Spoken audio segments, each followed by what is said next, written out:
freaking first cut. Golly. Welcome to the First Cut Podcast. I'm Rick Gehman, and this is your round one recap for this week's Tour Championship. Joining me to break it all down, Kyle Porter is here. And KP, do you hear that? Do you hear that noise? That's Scottie Scheffler. The door opening. That's Scottie Scheffler opening the door for everybody. That was good. That was a good door opening sound. I've got some thoughts on that. This is not the day that I expected necessarily. It was kind of a weird day, right? There was a lot of just bizarre things happening that I'm sure we'll get into, but is it open? Yeah. How big is the opening? I think it's smaller than maybe people would think.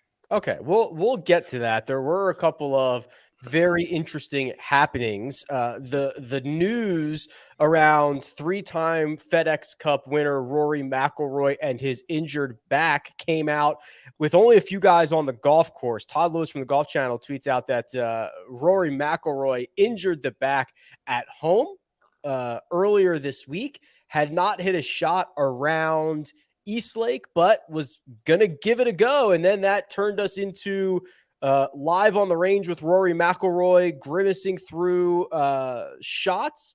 Did not look particularly great. Seemed to be a lower back issue. Yeah, and then he was 182 ball speed off the first. Some guys are just built different, Kyle. So that's I wish my back hurt to the tune of 182 off one. I think this I was thinking about this during the round. I think this is you and I are, you're probably a little younger than me, Rick, but we're sort of the same age-ish, and Rory's getting into that category as well. This is not an injury that happens when you're 22. This is something where I'll probably 3 times a year, I'll just be doing whatever around the house and my back just locks up for 3 days. I don't know that's what I don't know at all exactly what this is. That's what it seems like. And it's miserable. It is absolutely miserable to try to do anything. And I don't know. To me, it's it's a really unfortunate financial time for Rory for that to happen. And it's kind of a bummer for the tournament because it doesn't seem like he's gonna. I mean, it can shift though, right? Seems like the type of thing that over a day, over 2 days, over 3 days can kind of move around and potentially get better. So I don't think he's totally out of it, but it is kind of sucky timing for him. Yeah, we can dive a little bit deeper into his round here in just a second. I was in the driver's seat of my car and I tried to reach something that was on the floor behind the passenger seat, and I really had to stretch for it, and I was laid up for a week. Yeah, I did that the other. Every body part hurt. Yeah, and again, 22-year-olds don't understand this, and probably 52-year-olds are laughing at me. But the other morning I was leaving early, and I was just reaching over to I don't know, pat my wife, touch her hand, just say goodbye, basically. And I didn't even move my body, Rick. I basically just moved my arm like that. And I thought I needed shoulder surgery.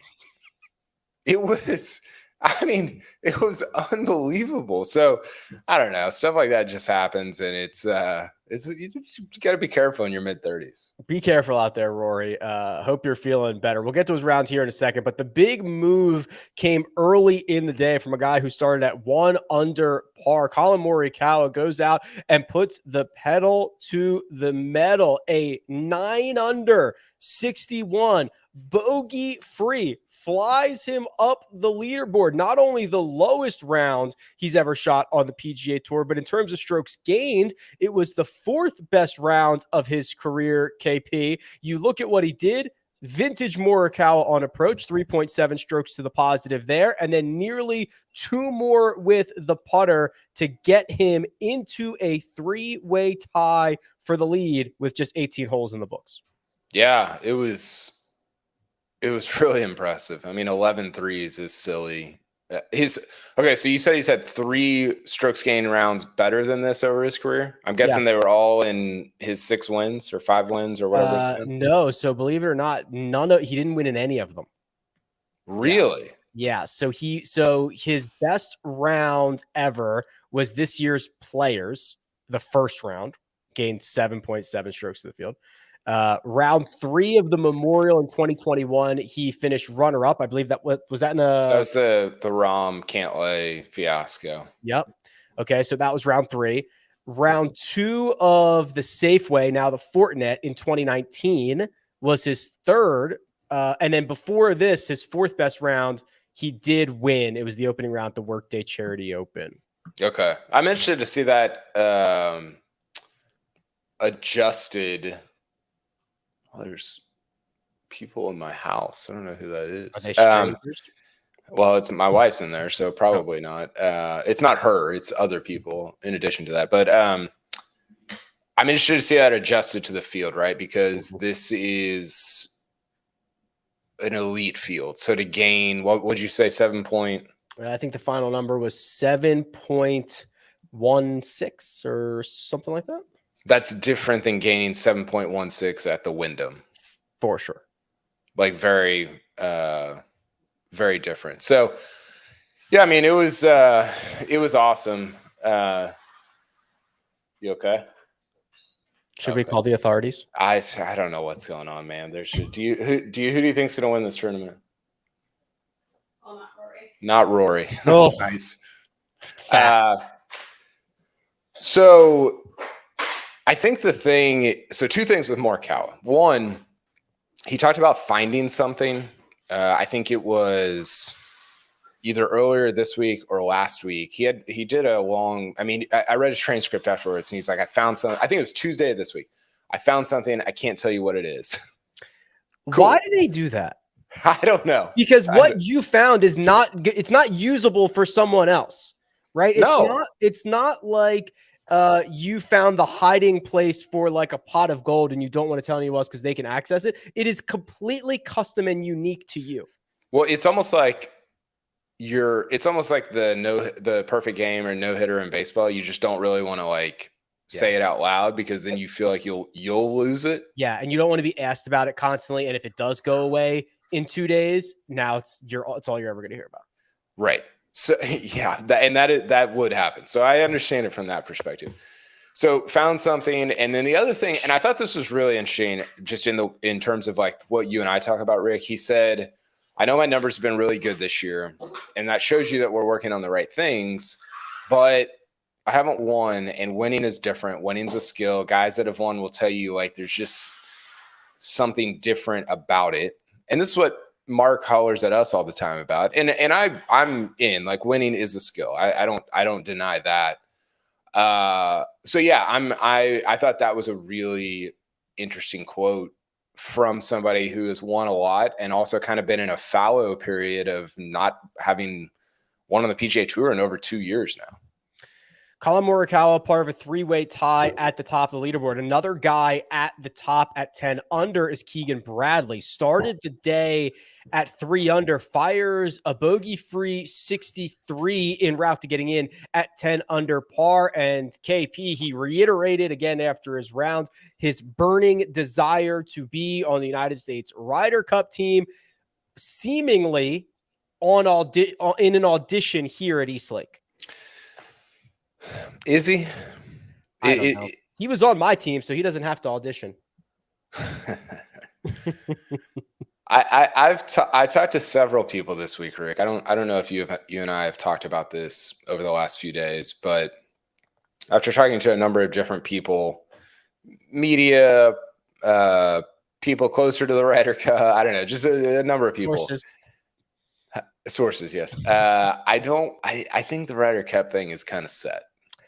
I think it is too. I'm almost certain Justin Thomas is on the team. Justin Thomas does not play the Fortinet unless he's on the team. Yeah. Well, maybe he's not in the. I think he's trying to get in the signature events, right? Plenty of time to do that. Yeah, that's a good point. Yeah, So anyway, Keegan was great. I think that, and I'm curious about how you feel. The thing with him and Morikawa is like really great Thursday, like super impressive. And this is what Keegan does. Keegan, you've got the number on like Yes. how many times he's led or co-led after round one. It's like, yeah, a higher rate than anybody. It's crazy. Yeah. The problem is if the guys at the top, like Hovland, Scheffler, Rory, are able to sort of take the long view on the tournament, like the arc of the tournament, and it's hard, right? Because the scores like tell you something different. You just have to mentally flip into like, hey, it's 72 holes. There's plenty of time. If I just do my thing over 72 holes, it's going to be real. Like the number, it looks like the door's open, like you said off the top. And it sort of is, but man, I think what Keegan and Morikawa did is going to be really hard to sustain with those three guys doing what they normally do over the course of 72 holes. Right. And this is not super unusual in the first round of the Tour Championship. It's not super unusual in the midst of a 72-hole event. When everybody regresses, when everybody gets back to their average in some form or fashion tomorrow, that's really good for Scottie Scheffler. And it's not great for Hatton and Schenk specifically, right? When everybody just kind of gets back to it, and we've got like 3 more rounds of that. So yeah, I tend to agree with you. The other two that we'll hit before we get to the big names on the other side, I will mention Hatton and Schenk because he also shot a 63, the second lowest round of the day. And Tyrrell Hatton also flew up the leaderboard. So Schenk went from 1 under to 8 under. Hatton went from even to 6 under. Tyrrell didn't even think he was going to be here this week, or maybe didn't want to be here this week. Now currently in a tie for 10th. Yeah, it's I mean, again, it's impressive. It's day one. It's such an uphill climb. I mean, to put this in perspective, I kind of piggybacked off of your Rick Run Good newsletter this week. You had, I can't remember this, you had some really good Scheffler numbers in there about how there's really only 4 guys that can win this tournament, or 5 or whatever. Right. And so I went back and looked up, and we talked about this briefly on Tuesday. I had I think I was using a different number, but the number of guys that have beaten Scheffler by 7 or more in an event, which Keegan and Morikawa, and for that matter, Hatton and Schenk, were all down 7 or more, or all down 6 or more. Mm-hmm. So they'd have to beat Scheffler by 7 or more to win the event. There's 12 instances of it since January 1 in 18 events. So it happens 0.67 times per event, which is it's again, and it's dependent on Scheffler performing like he normally does, which has been true all year. And then mentally, like being able to look past what the leaderboard says and just say, hey, it's 72 holes, it's 72 holes. It's just really difficult for me to see somebody that is in that group that we're talking about. Now, Hovland, Rory, Rahm, I guess, like that's a little bit of a different story because of where they started. But these guys like Hatton and Keegan and Morikawa even, it's just so far back. It's so much to overcome over the course of 72 holes. Yeah, it's not easy to beat Scottie Scheffler in 18 holes. It's easier. It's a lot more difficult to do it over 72. We will cover the top of the board and the big names who started at the top of the board before round 1. But first, we're going to take a quick break and hear a word from our partners.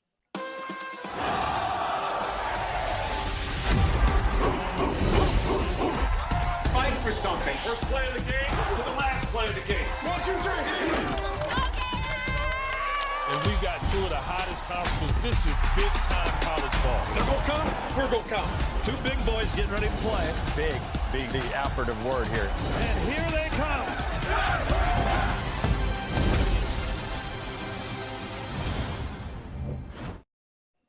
And we're back. Let's circle back to Rory McIlroy, who started the day at 7 under. And KP, we went straight from grimaces on the range to not so many great swings early in this round. He was 2 over through 9, and it was pretty ugly out there.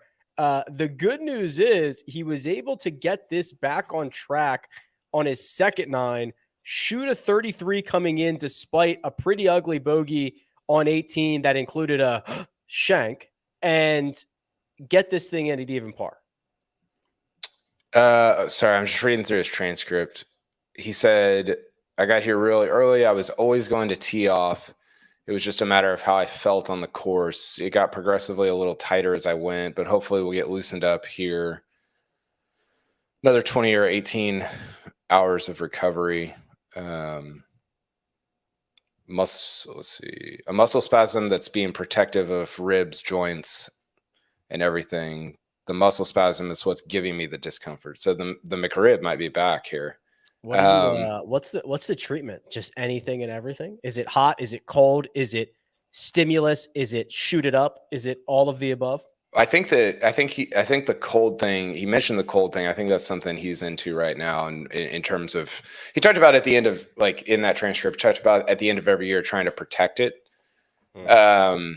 Like, just because of how it gets worn down over the course of the year, which is kind of interesting. But I mean, listen, like, I think Colt Nose said this on the broadcast. I mean, 70 for him here is not great, but given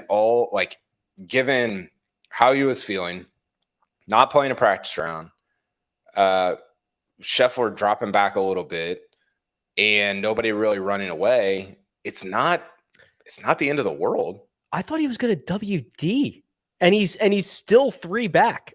That's like about as good as it gets. Yeah, I mean, producer Josh said in the chat, he said he was 2 over through 8 and 8 back. Yeah. And now you're within 1 of Scottie and 3 of the lead. And again, it's not like that. I mean, it all depends on how it loosens up and gets better and whatever. But that could have been, like Scottie, that could have been his worst round of the week. And that is for sure not Morikawa's worst round of the week. I hope not. or like it's almost definitely his best round. So there's a long way to go. We're going to get to the odds. I would lean, if you could do Scottie or Viktor in some, I don't know what the odds of that specific thing is. I think that's really intriguing just because there's so much unknown with, like, the next 3 days with Rory. Yeah, it really is seemingly a matter of how healthy he is for the next 3 days. If he can get it loose, if it's not necessarily a question of whether he can play well at East Lake or whether he is close enough to the top of the board, it's just what percentage are we going to get of Rory for the next 54? Yeah, and I think the hard part about that is, again, it looks okay right now. It doesn't look good when Scottie shoots 64 tomorrow. Like that's when it becomes like, yeah, you kind of got away with a day here where you weren't feeling good and you just kind of held together a 70, but you can't, obviously you can't shoot 70 every day and win here. So he'll have to get it going and hopefully he'll feel better so that he's able to do so. Tied for 7th at 7 under par is Rory McIlroy. That is the same number that Jon Rahm sits. Rahm started this week 4 off the lead. He will now enter the second round 3 off the lead. So he did make up a little bit of ground. But KP, this playoff run from Jon Rahm is bordering on kind of a mini slump. Another day in which he lost strokes off the tee, something that he has now done way more frequently in the last 3 events than he's done in maybe the last 30 events. His lowlights were making bogeys on 13, 14, and 15. He was able to get 2 of those back on 17 and 18, but Jon Rahm is kind of all over the place at the moment. Yeah, I mean, my feelings long-term on Rahm. I think he's the caliber of player that wins 20 times, 5 majors, like that class, like the DJ type thing. I know DJ has only won 2 so far, but in the short term, I'm kind of out here. Like, I'm kind of just not feeling him the way that he's playing right now. I'm sure he'll bounce back and go 5-0 at the Ryder Cup because that's what he does, right? But this is not. It doesn't feel like this is his stretch. Now, the good news for him is he built up enough equity, like sort of along the way, that he doesn't have to be perfect, this week. But even still, it's just, I don't know. He doesn't look super sharp. No, he doesn't. And I hate that he's spraying the driver because that's got to be a weapon for him. Scottie Scheffler started this event at 10 under par. Remember, that is what the lead is at right now. We are going to enter round 2 with the lead still at 10 under. 3 guys there, and none of them are named Scottie Scheffler. And this was a pretty big surprise, KP, because this looked like Vince Carter.gif when Scottie was 3 under through 6. He got this thing to 13 under par. Makes bogey on 8, bogeys on 11 and 12, a really ugly triple on 15, which is a par 3, where he hits it into the water and kind of makes a mess of the whole thing. An uncharacteristically bad final 12 holes from Scottie Scheffler. Yeah, I think I think for me, this is probably a one swing day. Right, you get the swing back on a 15. Like if he hits any land on 15, he makes a par, and now it's 3 shots better. Yeah, so he lost. Let's see here, 1 point. So if he hits land on 15, then he's probably like 6th in the field, tee to green. And last in putting, and he shoots 68. And that's like who he is right now. And he's 2 shots clear. So you're saying you can even with all the other bad plays, yeah, I mean he did some other bad stuff. He made 3 other bogeys, didn't play 18 particularly well. One swing on 15, the tee shot on 15 is the difference between 9 under and 12 under. Yeah. And I think it's also the difference between normal Scottie day and whoa, what's going on? What's wrong? He putted terribly again. He was last in the field. Dude, I just can't. You'd think there would just be more randomness to it. Like, how can he always be last? Well, and that's the thing about his ball striking is it's like he's always first or like second, and then he's always last or second to last. It doesn't. There's no variance. It's kind of crazy when you frame it like that. But yeah, it's one swing to me. It was a bad swing. Like it was a really bad shot. That hole is hard as hell, by the way. I mean, we talk about 17. I wouldn't want to play it. We talk about 17 at Sawgrass. This hole is. I mean, 17 at Sawgrass is like a gap wedge. This is a 4-iron. You're trying to cut into it. Just it's. The angle they give us of it from behind the tee, that one that they show, makes it look like the green is 9 miles away. Like you can barely see it in the camera. Yeah, it looks like Castaway or something. But I don't know, man. Like the putter is a problem. But what do you? Okay, he switched putt. I don't think it's the arrow, right? I think it's the Indian at this point, right? Like, does he need a lesson? Like, what are we? He's tried like 4 different putters. They're not working. I don't know. Somebody suggested to me the other day that he needs to go like spend some time hunting with Lucas Glover and just talk to him for a while. Or maybe like a darkness retreat. Well, the thing, yeah. He that might be the problem right now. He's not seeing the line or something. But the thing about Scottie is like this is not his MO. Right? And I think sometimes with stars, DJ and Rory come to mind, maybe especially DJ. It's like, oh, this guy he can't putt. He stinks. And it's like, I don't know, man. Look at the numbers. DJ is a good putter. Rory's a good putter.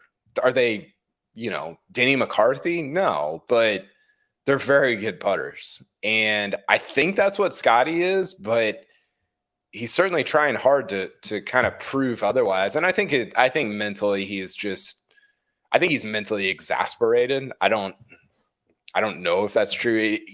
I don't know how you wouldn't be though, right? Like you have to be just mentally worn out of hitting it like Tiger and putting it like, Kyle Porter.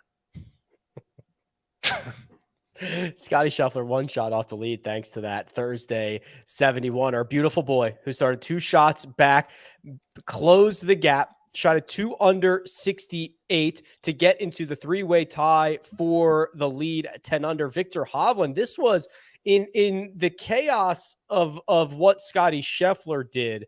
The man that he played with, Viktor Hovland, was steady Eddie. 16 pars, 2 birdies. That is it. Good enough for a 68 and a share of the lead. Well, this is the round that Scheffler, I thought, should have shot. Viktor was 29th in putting. So great duo there. Incredible ham and egg. Oh my God. It was not great. But, he, again, like, guys that have bad putting, this is why we talk about this, right? Guys that have bad putting days are buoyed because they strike it well enough to not make a bogey and, stumble into 2 birdies. And that's how you have a floor that's just extraordinarily high. I think Viktor might win the FedEx Cup. Like he's playing like in the moment, maybe like he might be playing the best golf out of anybody. Yeah, I think that's true. And I remember I said that after Memphis, because he hit 3 balls in the water off the 18th tee at Memphis. He lost like 4.5 strokes on the tee shot on 18 in Memphis. Yeah. Take that away, and he's been like kind of by far the best player in the playoffs. Yeah. I think it's him or Scottie is going to win. And I'm really impressed with his the level of his floor. He made everything he looked at on Sunday. You have to shoot 28 on the back. It regressed today. The reality for him is somewhere in the middle. He's a good putter, not elite, but good. And I think he'll find that middle over the next 3 days. And I think he'll finish it 17 under and win the tournament. Yeah, when you lose 3 strokes putting and shoot a 68, you've done your job. That's what you did. You survived it. Let's look at the odds, Josh. I think we've got them available here. So Vegas, not at all concerned about Scottie Scheffler. Still the favorite, 3-1. Viktor Hovland right behind at 3.6 to 1. Collin Morikawa 5.5 to 1. Rory McIlroy 6.5. Jon Rahm and everybody else into double digits. So those guys at the top, you think it's either Scottie, you think it's Viktor, 3 and 3.5 to 1. Yeah, I'd love to pair them together and get, well, I guess that would be what? You'd probably even. Yeah. You might maybe a little bit better than that, but something close. Yeah, I don't like Morikawa there. I love the way Morikawa played, but he was 9 down to Scottie. You're not you're gonna beat Scottie by 10 over the course of 72 holes.